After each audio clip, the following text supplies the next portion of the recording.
Welcome to Car Comparos. Today we're going to be comparing the Tata Tiago with Mahindra's micro SUV, the KUV 100. Pricing and features. The range-topping KUV's K8 diesel variant retails for 7.9 lakh rupees on road Delhi, which is an exorbitant 1.8 lakh rupees more than the Tiago XZ variant costing 6.1 lakh rupees. In spite of being incredibly cheaper than the KUV, the Tiago doesn't have a single feature less than the top-end KUV 100. Performance and drivability. Both cars are powered by subpar petrol engines compared to benchmarks like Honda's iVTEC, Suzuki's K12, or Hyundai's Kappa 2 power plants.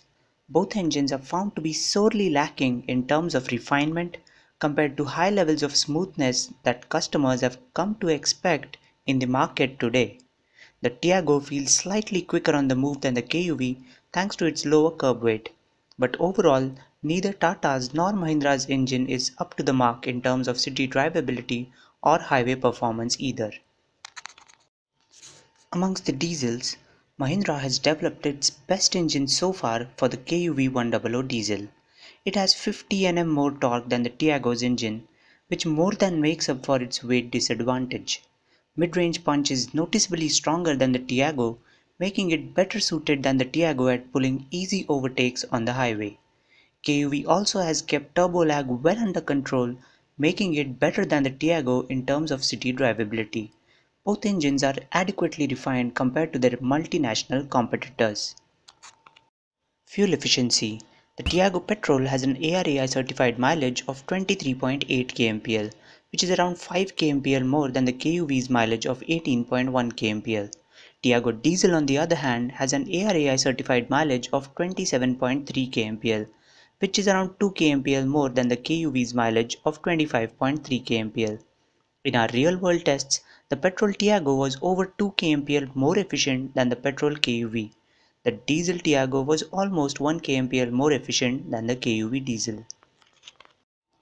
Space and comfort. The KUV 100 is shorter in length than the Tiago, but it is wider and taller as well. This gives it better ergonomics than the Tiago.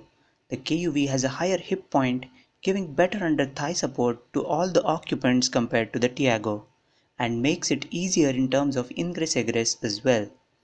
KUV's extra width also makes the rear seat wide enough for 3 passengers, unlike the Tiago's, which is a bit too tight for 3 people.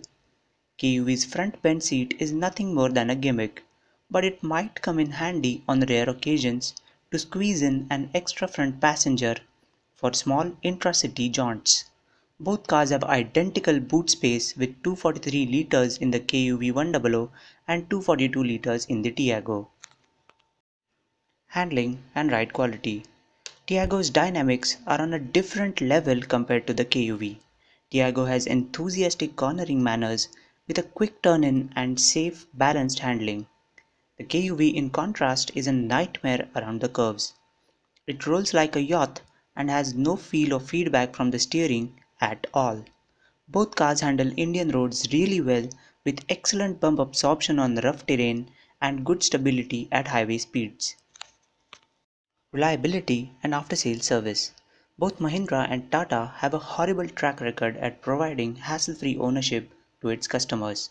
However, over the past few years, Mahindra has steadily closed the gap to Tata and has actually surpassed Tata to become a more trusted brand among its typical rustic customer base.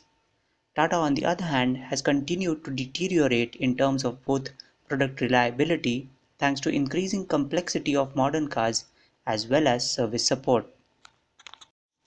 Resale and cost of ownership.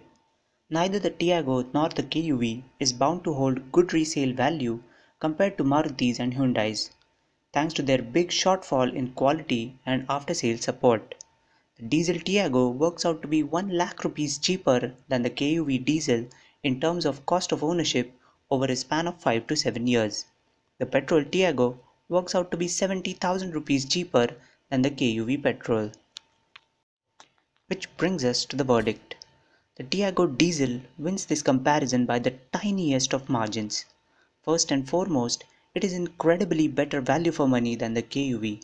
being an unbelievable 1.8 lakh rupees cheaper and yet matching the KUV feature for feature. Secondly, it is technically a superior automobile with better sorted ride handling and efficiency than the KUV. KUV is a slightly more practical car with better drivability and cabin space, but the difference is not enough to justify its stratospheric price tag.